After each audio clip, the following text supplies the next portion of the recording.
Here we go.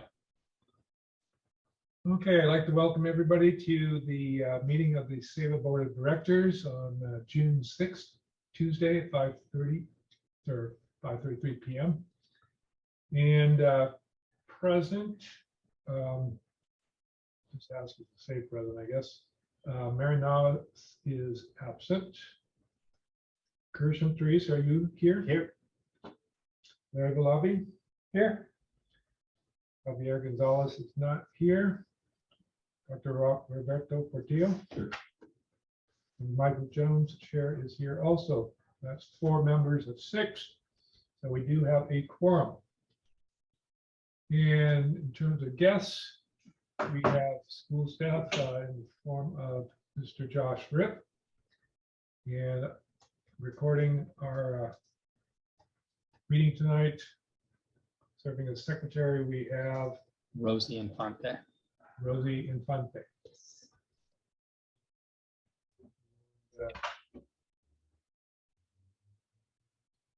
Also, in terms of guests, we have School Scout with us again today, and somebody from DMS who's waiting for their time on the agenda to make an appearance. That's correct. So can I have a motion to approve the agenda? Motion. Dr. Roberto Portillo makes a motion to approve the agenda. Is there a second? Second. Kirsten Therese, seconds. All those in favor say aye. Aye. Aye. Aye. Opposed? Did you send us an agenda? Because I couldn't find it Yes, in an email. it's on the website and in an email. Not in the email? Okay, it's on the website. Okay. I found out that if I go into an old email, I could get to the same place. Oh, okay. All right. So, all those opposed? No opposed, so motion to approve the agenda passes unanimously. You go to saveschools.org, it's there, or you can look at it on email. All righty. Public comments. It's an opportunity for people to speak on anything they would like to have the board hear that is not on the agenda. Anybody have anything they would like to share? Not hearing anything, we'll move on then to reports and the initiation of our annual LCAP hearing. Thank you, Michael. So this is a 2-part process to approve the 23-24 SEBA LCAP. And so basically today what I'm going to do is I'm going to share out some metrics on how SEBA performed in our current year's LCAP, and then talk about some of the input that School Site Council had in May, as well as what some of the teacher input was. So let me share my presentation here.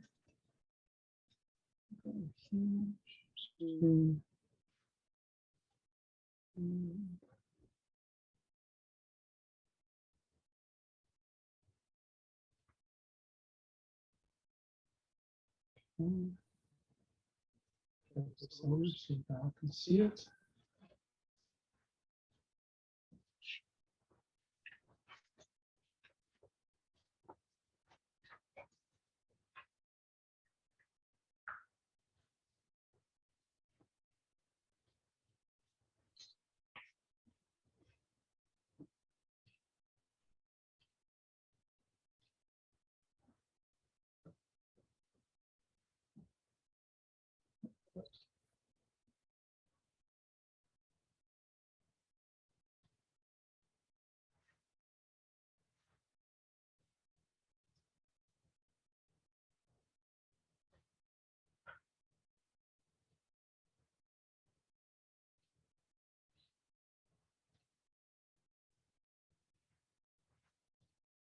Okay, so sign off this.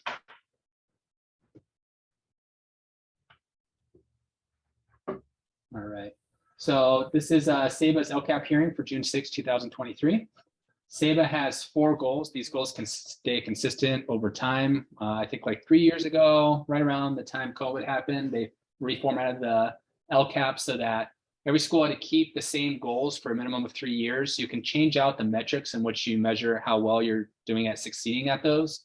But they wanted to see kind of a longitudinal metric of how you're doing at each of the metrics that you have attached to the goals. So SABA's 4 goals are: all students are academically successful at SABA. All students are prepared for college, tying into our college mission focus. Parents and guardians are engaged as partners through education, communication, and collaboration to ensure all students are college and career ready. And all students will learn in a safe, welcoming, inclusive learning environment where students are engaged in their own learning and the school community.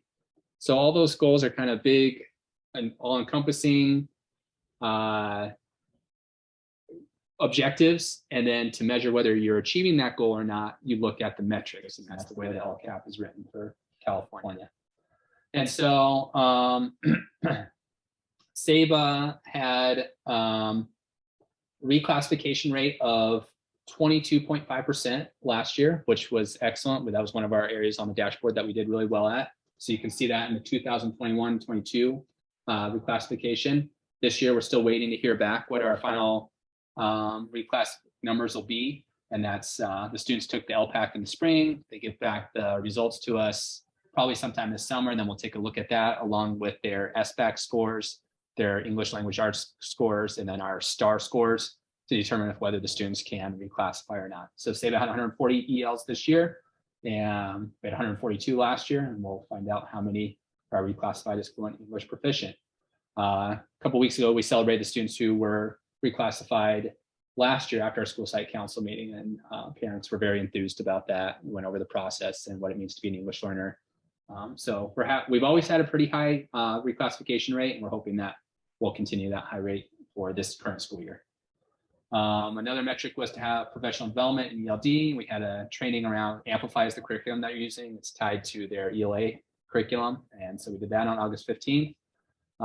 We did PDs for the rest of our instruction materials that we had for Study Sync and high school ELA, Reveal for high school, TCI, etc. Reading and math for STAR results. So this is an internal assessment that SABA uses 3 times a year. DACT and Budge, if you look at overall. So we had 33% of our kids proficient last year, and 31% last year, 32 overalls this year. And so that's taking into account 6, 7, 8, 9, 10, 11. Those are the grades that take the STAR, and putting that into one number, and same thing with math. So it's kind of eerie how it was exactly the same in terms of proficiency. So that's an area we need to focus. One thing that I was looking at when I was looking at the STAR scores was the number of kids who are 2 or more grade levels below where they need to be. So let's say you're in 6th grade, you're reading at a 3rd grade level. So more than 2 grade levels. And there's about 25 to 30 in each grade level, so that's about a third. And so what I want to do is set up some type of intervention next year where the students are consistently going to an intervention for that third of a that third student group that's 2+ grade level below. And what that intervention is going to look like exactly, we're still trying to sort that out. We're exploring Read 180. It's pretty programmatic, and you can just kind of jump into that. But there's also some stuff. There's a private school in Santa Seaside called Chartwell. They work with students, with a number of students with disabilities, but that dyslexia is one of their focuses. And they had they partnered with a school in Hollister, and they had a lot of success. And so I reached out to them to find out what their program looks like. They actually have a 1-week PD for teachers, and that's another idea I have to address that. And so it's going to take, I think it's nice to do the plug and play where it's like, okay, here's Read 180, just follow the instructions and we should be able to see results. But I also want to take a look at, like, what are they doing at that school that's working so well? The state superintendent was down looking at this program, Tony Thurman, as well as a number of district superintendents from all over the state. So there's something powerful in that, and it's very close to us. So that's definitely on my mind. Linda Mood program? Is it what? Linda Mood? I'm not sure. Yeah. Hey, Joel. All right, utilizing STAR results to inform instruction intervention.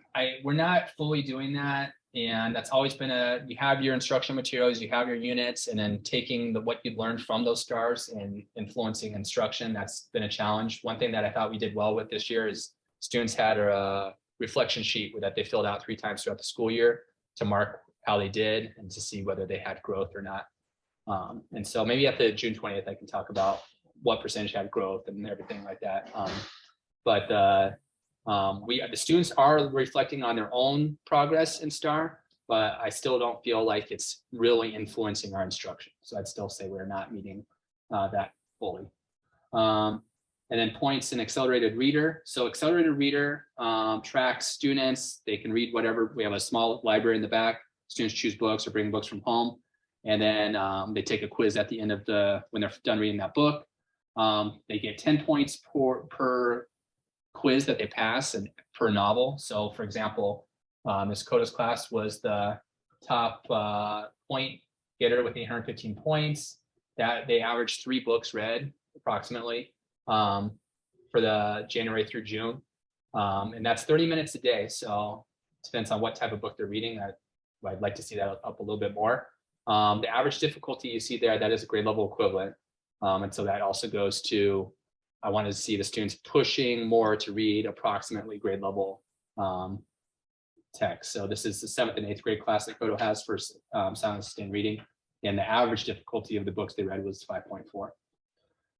So we're tracking this now. And this is another tool that we have. Students have this Tuesday through Friday for 30 minutes after school, or 30 minutes after lunch before their 4th block in middle school. So any questions about that? Josh, What about the discrepancy between Coda and Pierce? Yeah, so I think, these are the teachers for each of those silent and sustained reading. We sent this out to all the teachers. We're celebrating the winning class with the pizza party on Friday, our last day of school. And I think it's just an area where we need to really work with the students and the teacher to make sure everybody's achieving at a high rate. Because you do see a big drop off there between the different groups. Is that because of the ability of the students, or is that a dynamic of the teachers' interest and commitment to using the tool? I would say it is how engaged, how much the teacher's selling this program. So it's like one thing, okay, everybody's reading, right? It's quiet. But then, all right, you finish your book, you're taking your test. So it's got to have that cycle kind of improved a little bit. Whereas say Photo is probably really on top of them to make sure they're choosing a book, reading, taking the quiz, and then moving on to the next book. Some of the people might need a little bit more support with that. Is there ever an opportunity in their professional development for them to sit down with a document like that and for peers to say,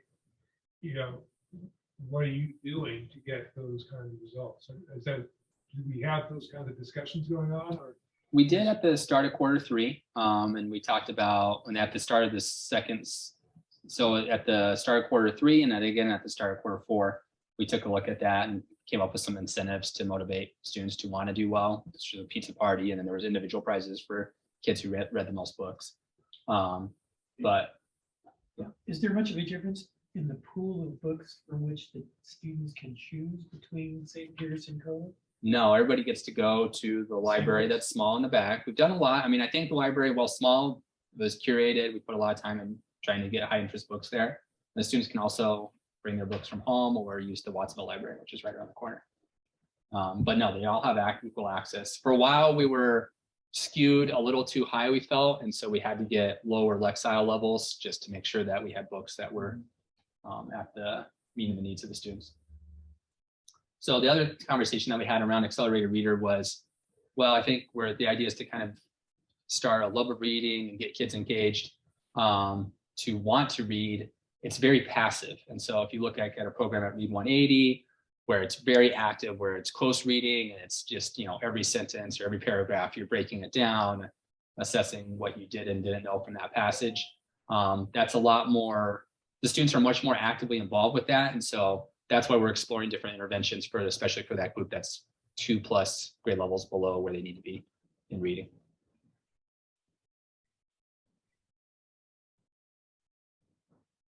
All right. So growth areas. So one thing that we were unable to do is I want to see, we talked about this briefly at the retreat, but I want to see the assessment results, say, of Unit 1 in ELA 6, along with the rest of those assessments and put those up against either their SBAC score or their STAR reading level to see if there is a correlation between those two. And right now, everything's on Schoology, our learning management system, but it's hard to just pull out just the summative assessments and put those into a spreadsheet to match. And so it's going to be a summer project. I think we can get to it, but we're not there yet in terms of having a clean spreadsheet to be checking that. So administration of instruction materials, we survey teachers on their use of them, but I want to see the actual data of how students performed on those and compare those. And then same with ELD assessments, walkthroughs, continue to incorporate those into the teacher observations. And then the ELD teacher effectiveness surveys that we need to send out annually. So those are areas that we need to grow in. All right, going on to LCAP goal 2. This is the overall goal is all students are prepared for college. Our grad rate last year was 98% of the students who were seniors graduated.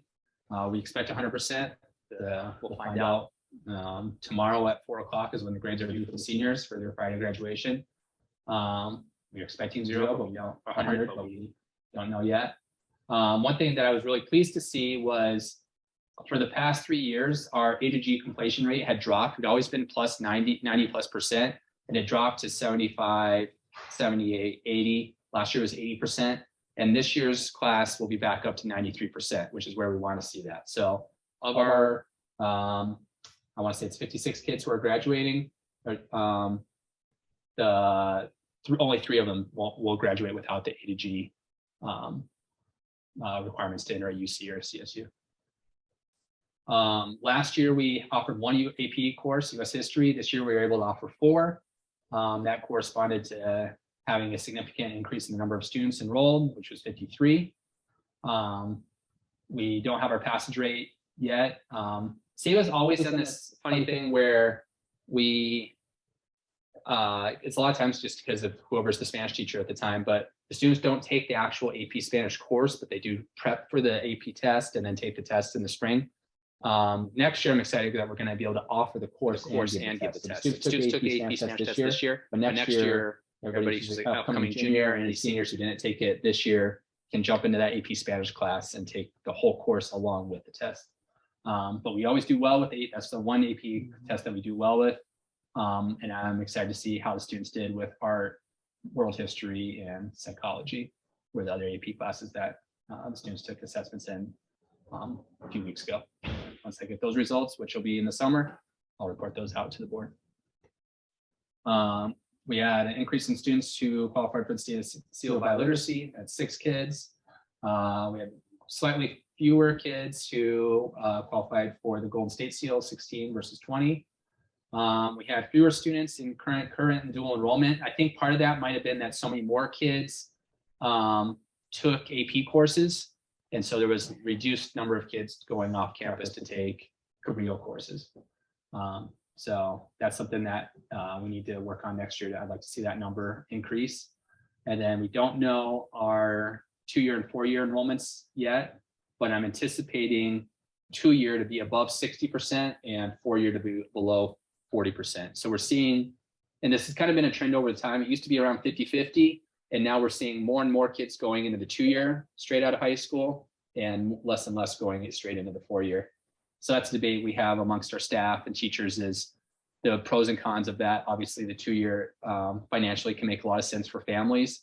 At the same time, you look at some of the overall transfer rates of kids going to a 2-year and then going on to finish their bachelor's degree, and it's low. And so trying to see is, all right, even if, so they choose that because it's financially feasible, but is that going to hinder them in the long term of, eventually getting their college degree?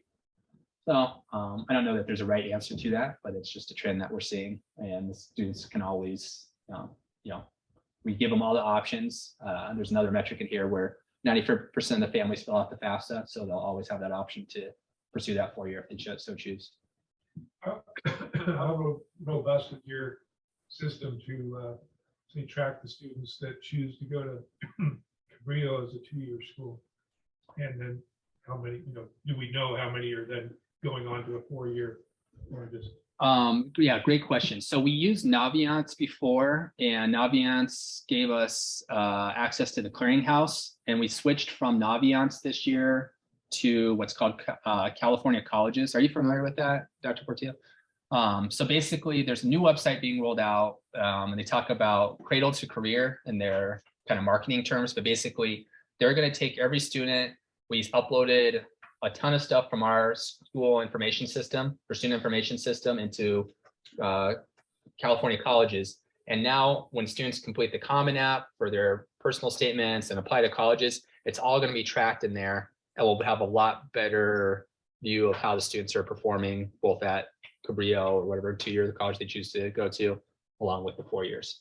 Right now, I don't think we have great results. I know we can get a 4-year graduation rate. In fact, that's one number I don't have right now. I'm waiting to hear back from it from like, I know for our first graduating class, it was right under 50%, but I have not seen any net metrics since that time. So that was a request that I had to get that clearinghouse number. So when I do have it, I'll make a report about that and bring that to the board. All right. Okay, and then this is something I presented. So this kind of just encapsulate what I was talking about previously. So you can see when we started SAVA, our first graduating class was in 2015, all 100% met that A to G requirements for admission to UC or CSU. It was 97%, 100, 100, 100, 95. And then 2021, it dropped to 81, 22, it dropped to 80, but now we're back up to 95. Hopefully we can keep that number. And then over here, these last two columns, you can see when our first graduating class, 52% enrolled in a 4-year, it dropped to 46 the subsequent year, went up to 54. Our highest year was 2018, 63%. Almost 2/3 of our kids went to a 4-year. And then this is the slide here. So 2019, 54, then 32, 43, and then 40. And you can't discount COVID being in there. I mean, that's just especially these years here. This year, though, I would say, okay, COVID can't be the reason why kids are not enrolling in a 4-year for this particular cohort. So we'll find out. Okay. All right. Parents engaged, partners to education, collaboration, and communication. So number of parents engaged on Parent Square, which is our communication tool. We have 888 distinct people who are interacting with Parent Square. So we feel like that's an effective communication tool. One thing that School Site Council said was a lot of the communication is digital. We have a newsletter that goes out every Monday. Pretty much any type of communication is always sent via text or a link in a text. And they do appreciate that, but they'd like to see more physical communication. So one thing we've been talking about is putting in some type of sign at the drop-off pickup area for upcoming activities or events. So when you're dropping off your student, you can see that there rather than having to look at a text. So as much as we are living in a digital world now, a lot of the parents much prefer just to see something on a hard copy piece of paper or on a sign somewhere. Parents engaged in Schoology, that number was down slightly. Parents, so we did clicks per week on our newsletter. We saw an increase in that, 269 clicks per week. We have 480 families, so over half of the parents are clicking on those newsletters weekly. If you look at it by grade level, parents in the middle school are much more attuned to clicking on that newsletter. High school, we do see kind of an attrition there with parents who are really following with that, staying on top of that newsletter. Parent leadership town halls, we kept about the same, 43 people attending those. We held 8 school site council meetings this year, 4 ELAC meetings, PK, which stands for Parent Institute of Quality Education. We had 2 workshops. The first one is their social emotional workshop, where we had 65 parents participate in that. And we had great feedback from parents about how that went. It's basically a series of 10 weekly workshops where they learn about how to support teenagers using positive parenting methods.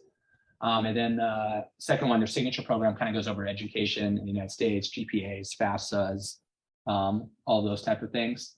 And we saw a drop off there, but I want to say overall, we had more parents in PK. So I think, even though we had just 34 instead of 51 from the previous year, this increase in the social emotional workshop more than makes up for it. We're discussing having a 3rd PK workshop next school year. And then we were able to have greater than 95% of our families complete the FAFSA both last year and this year. So college knowledge meetings was a growth area for us. So that's a meeting that our college counselors put on. So we had a grade 12 meeting on the September 7th. Only 5 parents showed up. In May, though, we were able to get 49 parents here for an 8th grade college knowledge meeting, which was excellent. But again, this kind of goes to that middle school, high school divide.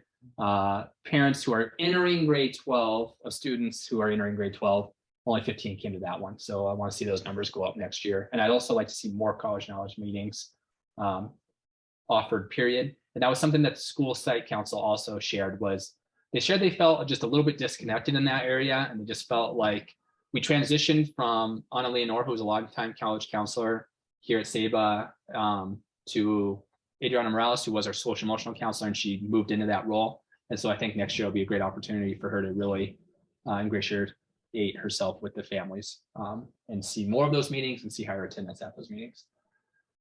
And then finally, parents completing volunteer hours. We see 16% of the families completed all 25 hours, and then about over half completed less than 10 hours. The numbers were up compared to last year, but we'd still like to see better metrics with the number of parents completing those volunteer hours. Any questions?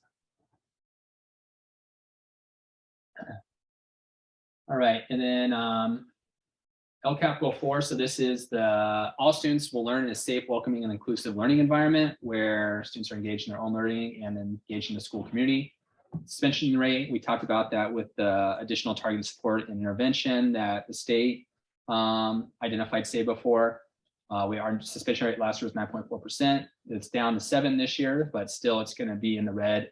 So that's going to be an ongoing challenge. We have a list of activities SEBA is going to take in the LCAP next year to address that and hopefully reduce that suspension rates considerably more. Expulsion rate was cut in half, which was good. Facility inspection tool, we had exemplary facilities this year. We are still tabulating the results for the Healthy Kids Survey. And we had 100% of the kids completing social emotional curriculum Character Strong, which is to kind of build relationships between the students and the teachers. And then the percentage of teachers awarding 5-star points weekly, which is our PBIS system. PBIS stands for Positive Behavior Interventions and Supports. We don't have data on that yet, but I will hope to bring that to you at the next meeting when we finalize this LCAP. How do you collect that info?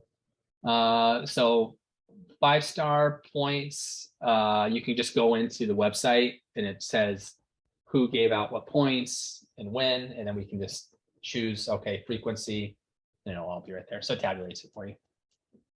So teachers have to enter their data. Yeah. Well, the teachers award 5-star points. We pull out the spreadsheet from that, and I will put that into the spreadsheet. Yeah. All right, and then this was looking at disciplinary results. So one thing that was a challenge, we used this system called Educator's Handbook for office referrals and minor incidents. And a lot of things are classified as fighting when it was somebody elbowed their friend, telling him to shut up during class, which maybe not okay, but I'm not going to put that as classified as a fight. So what I did was I modified this metric a little bit to say anything that resulted in a suspension. That way I know that there was investigation around it. I know that it was sufficiently serious. And so when you compare those incidents, we see there was a drop. Only 1 incident of bullying that resulted in a suspension. Only 2 incidents of sexual harassment during the school year. 4 incidents of fighting that resulted in a suspension. And then our participation in interscholastic sports increased. And our participation in middle school interscholastic sports increased dramatically. And then that final metric there, number of students participating in clubs. We only have club visits, so that's kind of well, I don't want to say useless, but it doesn't give you a clear indication of how many kids are actually participating in clubs. We have club visits because that's what gets down. So one of the goals that we need to work on is how to get that metric out so we can measure it more cleanly. What happened with middle school sports? Last year, we only offered boys basketball. This year, we offered volleyball, soccer, flag football for both boys and girls. So there's 5 seasons in the middle school sports calendar, and we were able to do all of them except wrestling. So I was really proud of that. So that's why we saw an increase in participation there. And are they playing against other Mhm. Colorado Valley schools? Yeah, so I'll play against all the local middle schools. So it was a really it was a big positive for us this year. Okay. Okay, this was another one I wanted to call out here. So some of what they call tier 2 and tier 3 interventions are for students who aren't responding to using 5-star points to encourage positive behavior, or their reflection during lunch doesn't change the unwanted behavior that we see in school. So we have this program called Why Try, which is just like the name says, why should you try at school? But I looked at the data and we only had 8 kids who consistently participated in the monthly activities. So if we're going to have this intervention, which we paid for, I want to see those numbers go up considerably next school year. Counseling referrals, this was interesting. We had 21 high school and 29 middle school, slightly down from last year.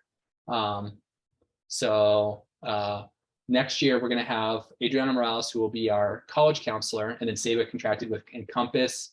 We're going to have 2 interns, which will equate to 1 full-time staff member, who are psych interns working at SABA Monday through Friday.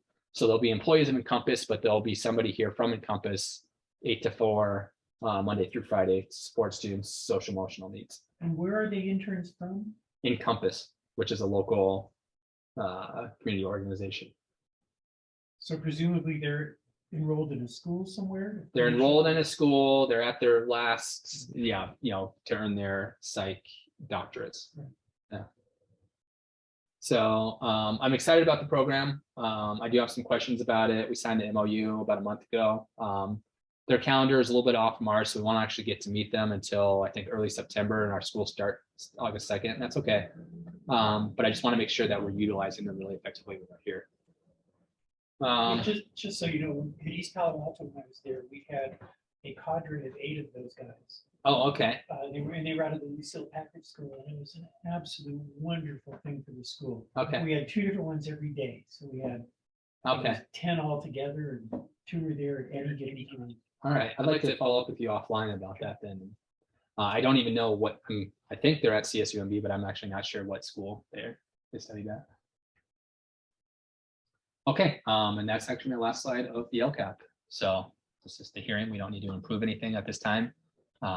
Anybody that has input on the LCAP today or over the next 2 weeks can go onto our website and complete a survey. I've also taken teacher input, and so we'll take all of that input into the final LCAP that I'll present to you on June 20th.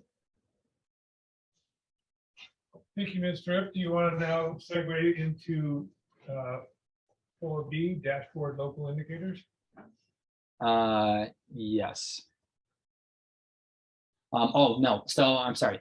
That one I have to push to our second meeting. I misread that. That has to be approved when we approve the LCAP, not at the LCAP hearing. So we're not going to discuss local indicators tonight. All righty, that brings us then to our consent agenda. Is there anything on the consent agenda that anybody would like to take off the agenda for discussion? Not hearing anything. Would somebody like to make a motion to approve the consent agenda? Hersham moves to approve. Is there a second? Second. Larry Galabi seconds. All those in favor say aye. Aye. Opposed?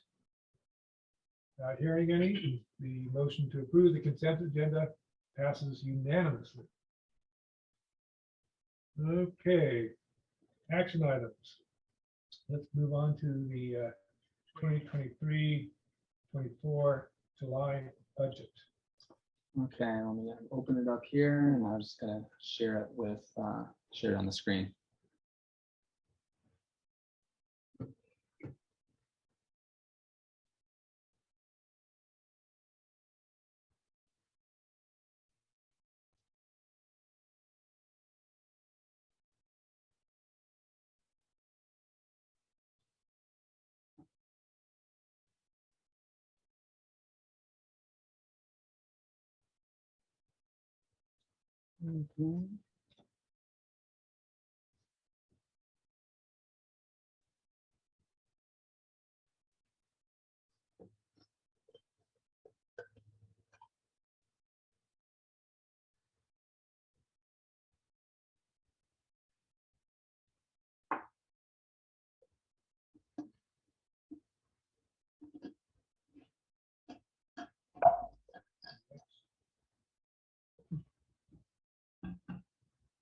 Ken, do you want to share it on your screen? I'm having a little bit of challenges with my computer. Do you feel comfortable doing that? Yeah, of course.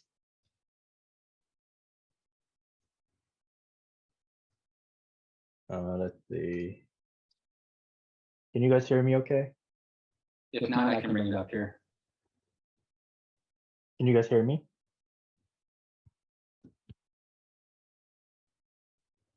Hello? Okay, I can do it. Give me 1 second.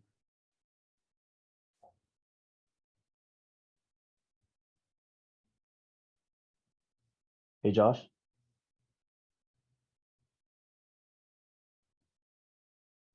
Uh,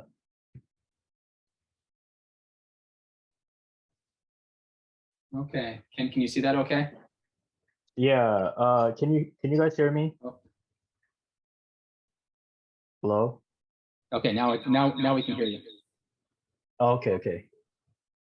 All right. Yeah, this should be fine. Or I can share that. I have it on my screen.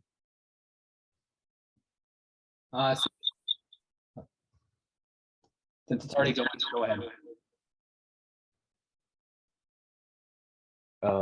Sorry, having trouble hearing you. I think you have two mics on. Yep. From two accounts.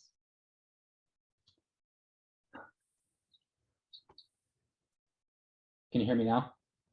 Yes. Okay. Okay. All right. Good evening, everyone. My name is Ken Park, and I'm here to present 23-24 July budget for Sega College Prep. Next page. And this is a narrative summary analysis for what I will be going over. So we can just go to the next page. Okay. And this is a budget summary, a bit of a kind of like an overview comparing 22-23 estimated actual, which is current year, versus our next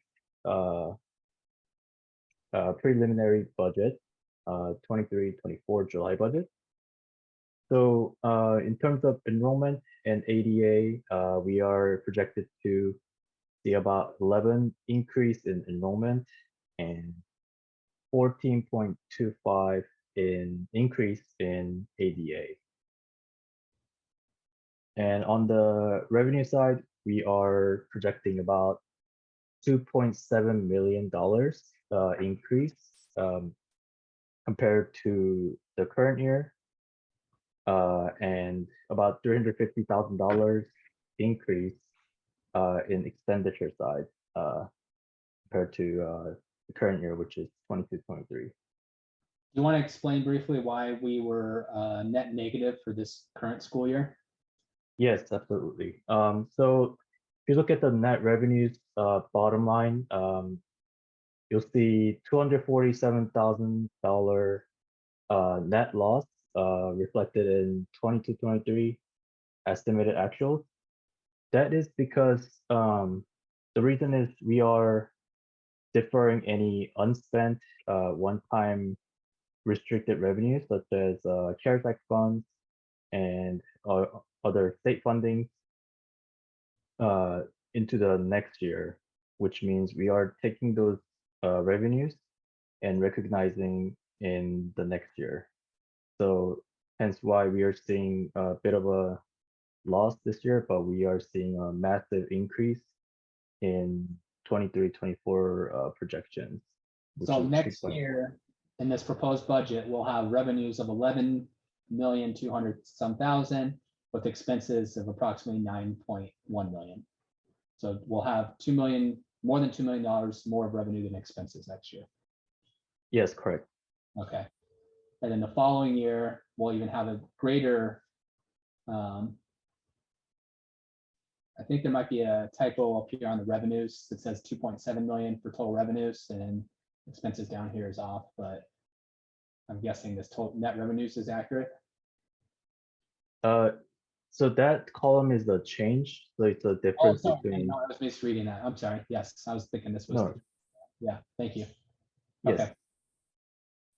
Okay, Yes, so I will be going over the multi-year projections as well, which is in the later portion of the presentation. okay. So that would be, yeah, I will be able to elaborate on that part. Right. Yes, any questions on that Yeah. so far? No questions. Um, All right. So in the news, we hear from the Governor Newsom that the state's going into the bad financial situation. But what we're seeing here is that we continue to be swimming in money.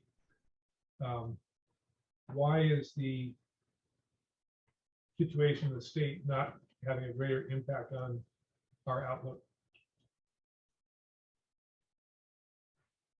So let's see. So the big increase we are seeing in 23-24 is mostly coming from one-time revenues from previous years. For example, CARES Act funding that was being given out since beginning of the COVID 2020 year, and we've been kind of like spending portions of it every year, and we're taking those as revenues, just the amount we spend every year. So things we didn't spend, we're just moving on to the 23-24 year. That's why we are seeing a big increase in the next year. And also, another reason we're seeing a big increase in revenue is the increase in enrollment and as well as ADA. Governor Gavin Newsom gave us about 8.22% in COLA increase, which basically means 8.22% increase in our general purpose entitlement, which is in the first row of the revenues. That is probably why we are seeing a big increase, even though the outlook of California is a little not all not everything's positive, right? I don't know if that answered your questions. That's fine. Now I know I get these letters from Mr. Rucker over at the PVUSD. And I should probably remember this better, but is he copacetic? Is he accepting of our projected ADA increase, given the state of the district, which is in a declining enrollment situation? So I can take that one. This year, we capped the number of students that we would even enroll ever at 525. And so when we capped it at 525, our number was falling off of that 525 max. So we were down to 511, 501, we bring in new kids. This year, I think our actual enrollment for next year is sitting at 542 right now. I know it's going to drop down, but by building in more of a space in there before the school year starts, we can better keep our numbers up for next school year. So that's why there's a discrepancy there.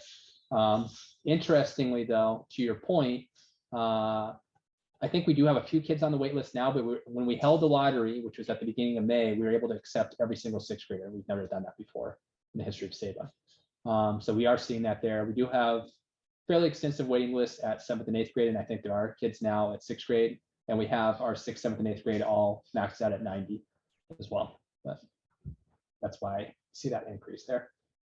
And then we kept our attendance percentage rate, percentage of kids attending school daily at 93%.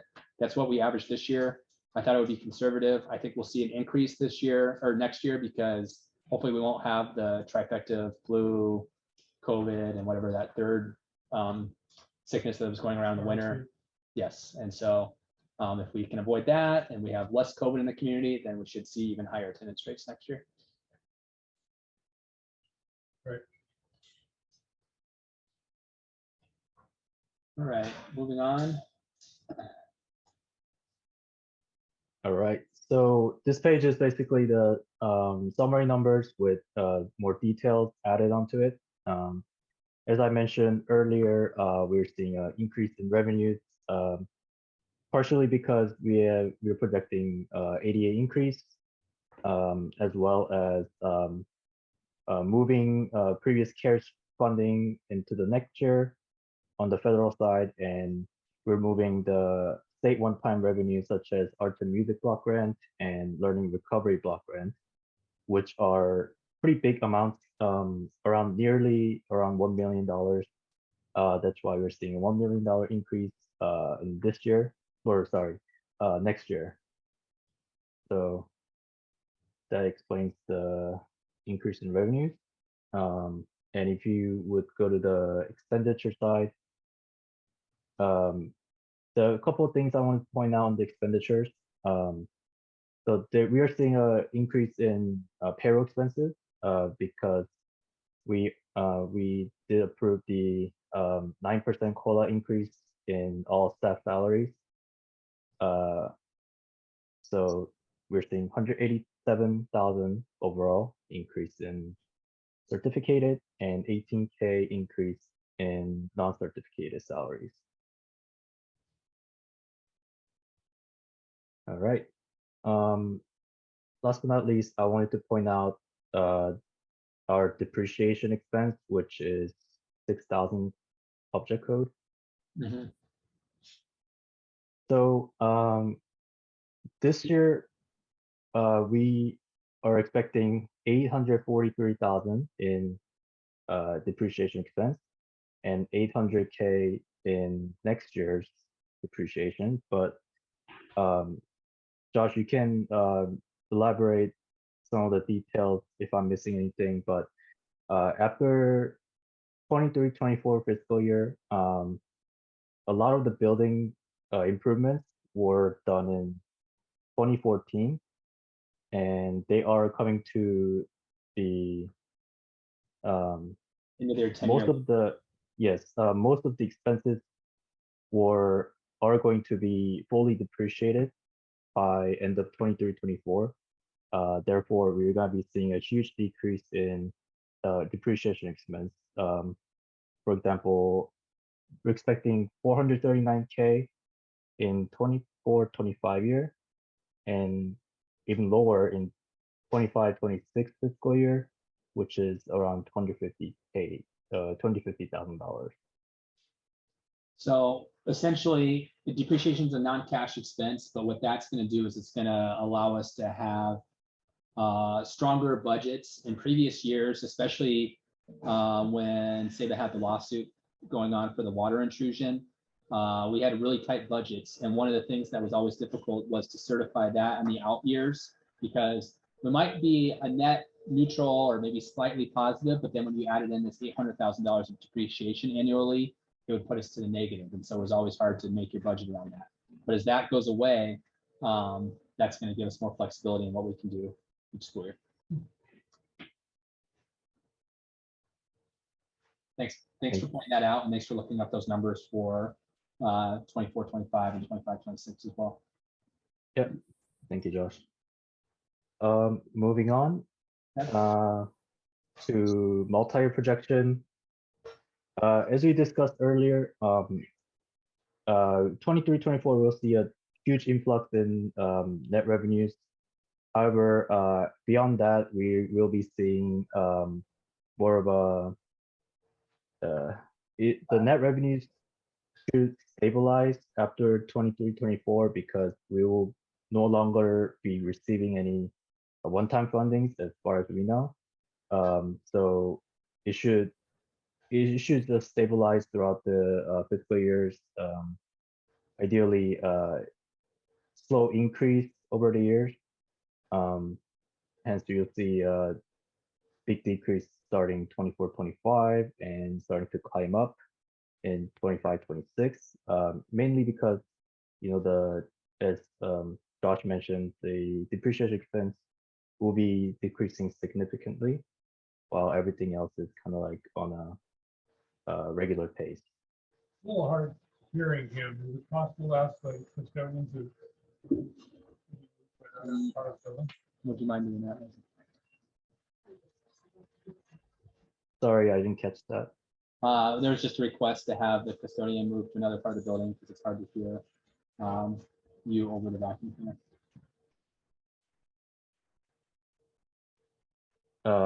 My apologies. Can you repeat that again? Sorry about that. Same problem we're having.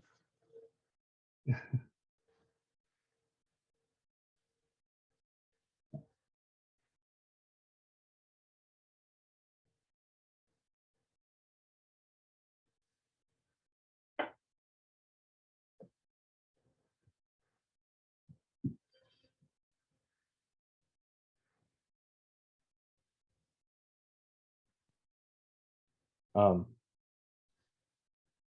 I? No, you're still on, Ken. Sorry, we had the custodian began vacuuming right when you were speaking, and so Michael Jones was having difficulty hearing you. No worries. Likewise, I was having difficulty hearing you as well. You were chuckling because you also were having. Yes.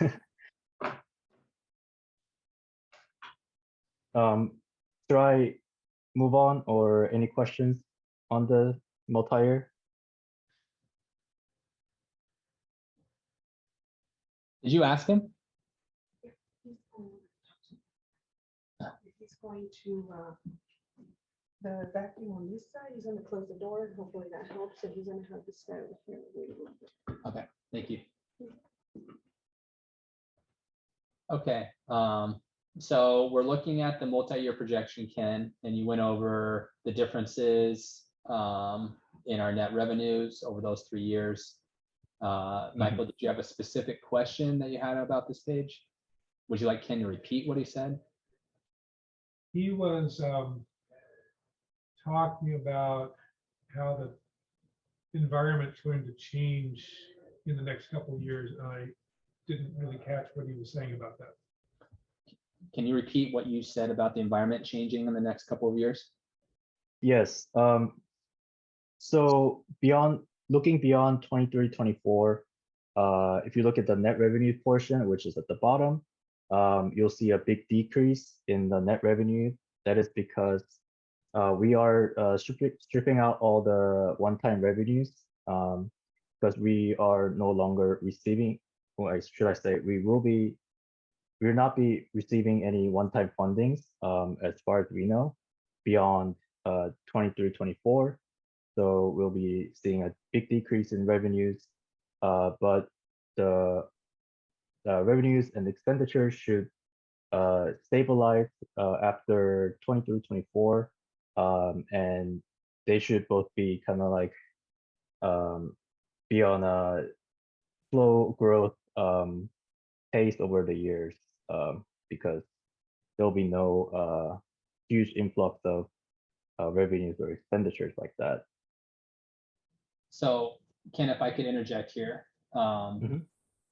basically we see $11 million in revenues next year.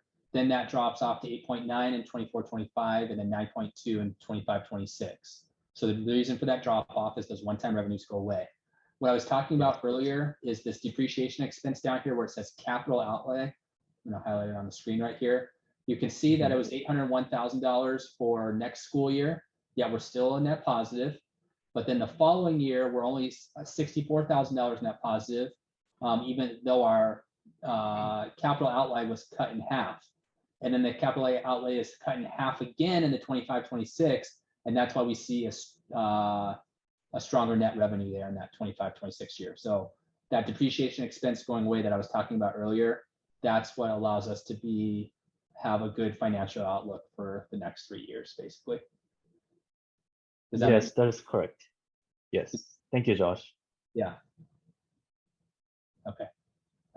We have a nodding of the head. Yep. Okay. And then, Ken, do you want to talk about the cash flow statement? Yes. So this monthly cash flow statement, just projecting out monthly cash balance or cash position every year or every month. So the key takeaway here is we'll be projected to start the fiscal year with around 209 cash on hand, which is at the bottom of the report. That is how many days the school has in terms of, so how many days the school will last if you do not receive any income. So 209 days is a very strong cash position, and even better, we will be projected to end the year with 231 days cash on hand, which is even stronger. So to give a little context, anything that's above 90 days cash on hand is considered a very healthy organization in terms of cash balance. So we are looking pretty good there. We also have a 3-month cash reserve policy, and we're able to maintain that easily for next school year, which is great. Yes. Nice position to be in. Yes. Any other questions about the budget? So that first number that he mentioned, that we have, how much was it cash on hand? We start the year with 209 days cash on hand. 190. Yep. Okay, Ken, thank you so much for preparing this and meeting with me multiple times to go over this. I thought it came out really well, and I think it's a conservative estimate of where we're at. Yes. Agreed. Thank you, Okay. Josh. Alrighty, so any questions or further discussion on the July budget? 23-24? None, I have a motion to approve the July budget for 23-24. Dr. Roberto Portillo makes a motion, and is there a second? Sure, a second. Larry Belavi seconds. All those in favor say aye. Aye. All those opposed? Hearing any? Motion passes unanimously. On to 23-24 stipend update. Okay, so I have our stipends for next school year. SEVA added 3 stipends. I've got those highlighted in yellow.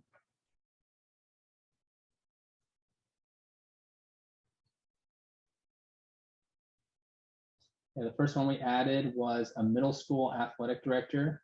For this compensation, we looked at what local compensation is for middle school athletic directors. We had 1 athletics director in previous school years, but with the growth of the middle school sports program, we wanted to have this additional stipend for our middle school sports program. So it's going to be $5,000 per year, half of what the high school one is, and they'll need to make sure that practices, games, everything's coordinated in advance of each season. There's 5 seasons in middle school sports. They'll also be the point person to follow up with coaches and parent concerns and whatnot during these games. They'll also often serve as the admin on site for games where we're the host.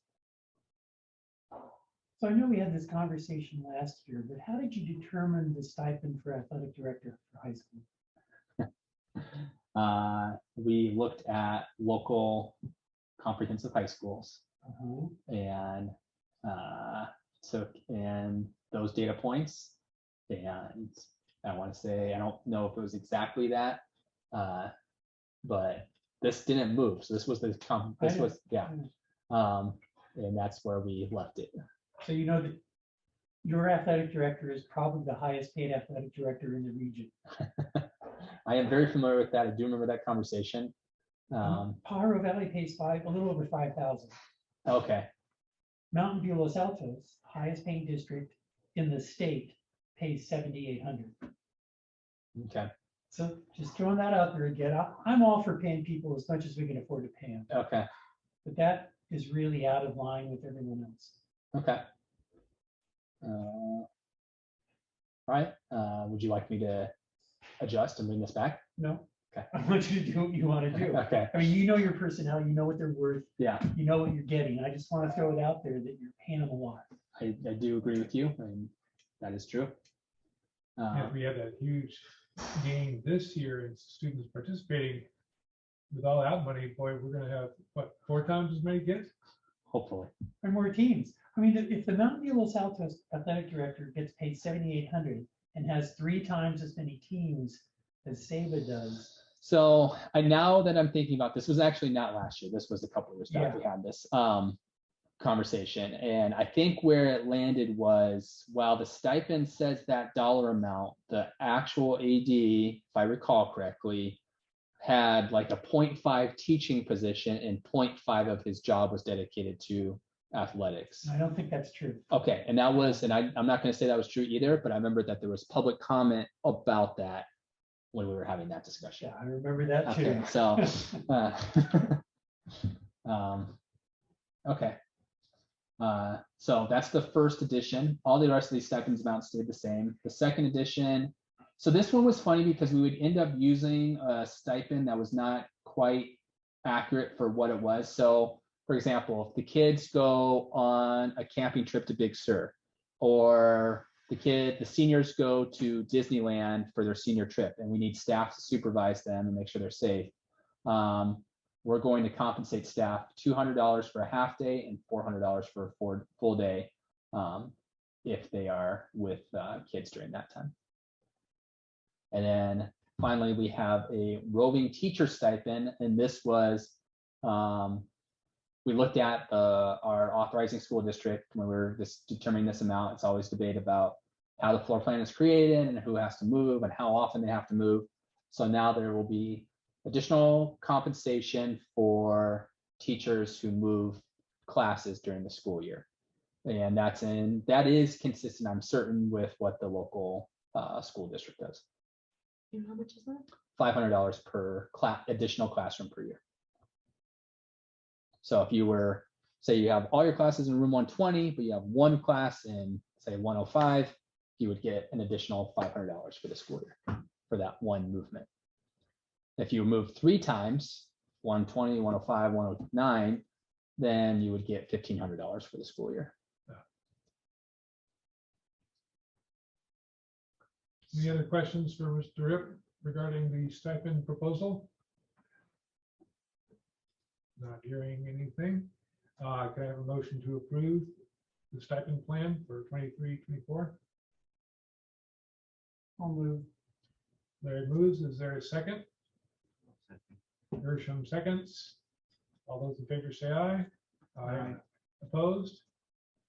Not hearing any. Motion passes unanimously. And on to the 23-24 position for vice principal, putting that position on the salary schedule. So this is a position that we talked about at the retreat. It was requested by teachers during teacher leadership meeting that we have a position like this. And so we wanted to make this vice principal in a salary range that's somewhere between my compensation and the rest of the directors. And so I'm looking at this kind of puts it there. So the vice principal will be in this kind of 130 to 140 range and have a 228-day calendar. It is slightly more than what the local school district pays for the vice principal, but there's also more days for this position. So comments, questions? So we're considering tonight is just the salary schedule. We're not talking about actually hiring a vice principal yet. No. So I'm asking the board to approve this salary schedule for a vice principal. Move to approve. Is there a second? Second. And Larry Valabi motioned, Dr. Roberto Portillo. Larry Valabi made the motion, Dr. Portillo made the second. And all those in favor say aye. Aye. Opposed? Not hearing anything, that means the motion passed unanimously. So I have a question about how the charter is written. Does the board have to approve any administrative hires? No. You hire me and then you can approve of my performance or not approve of it. And then I'm given the charge to determine how the administrative team is going to be, how we set up our staffing and everything like that. And once he or she is hired, can we at least meet her? Can we bring her to a meeting? Yeah, in fact, I think considering the pay and everything, I think she'll be a regular person at this meeting, or he, whoever it is. So Mr. Ip, one of the discussions we had was about the number of people in your administration. Mhm. And I made the strong point that I thought you had more than enough administrative positions and that I would not be supportive of adding an administrative position. So what is your plan going forward in that regard? Yeah, I took your input into consideration and we haven't made any decision about, we're going to set up interviews next week for this position. And then if we find the correct applicant and decide to make that offer, we're going to have to make a determination about how responsibilities are distributed to make sure that we're not growing a position. And so this vice principal will be a new position, but if it's taken on by somebody internally who applied, and there's a person internally who applied, we may have to distribute some of their responsibilities among the current team. And so how that's exactly going to look, I've had conversations with different people about that, but it's not set in stone yet. So out of curiosity, just because I'm curious, no other reason, is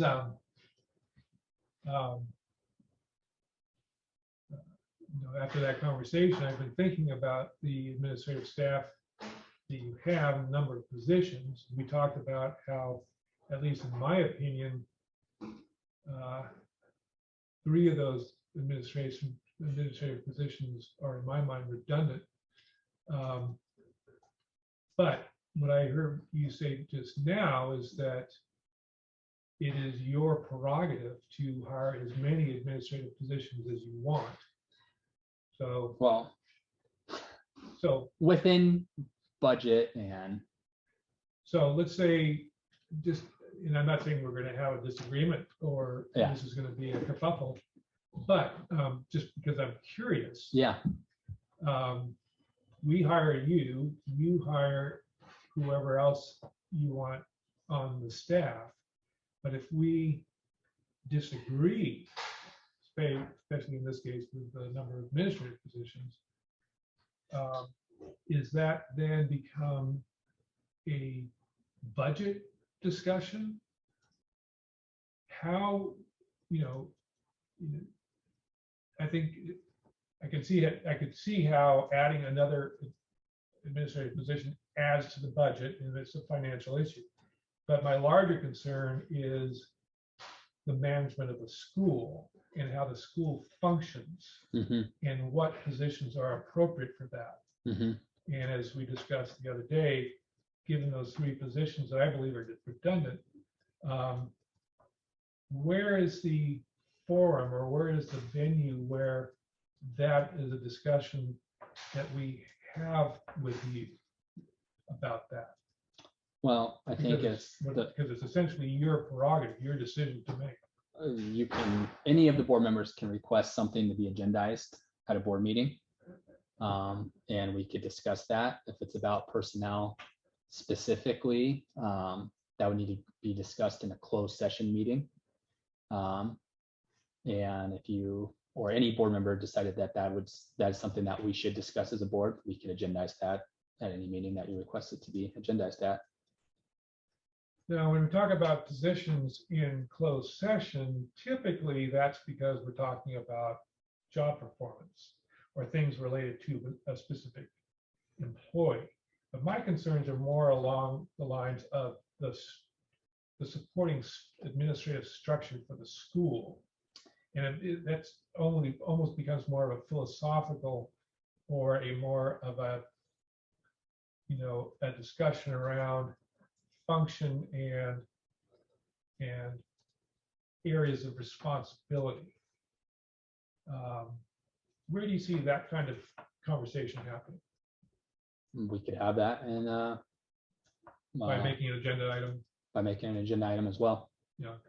I do think at one point that is in actually the actual LCAP Word doc that we have, and it's attached to this agenda, we took input from stakeholders, parents, teachers.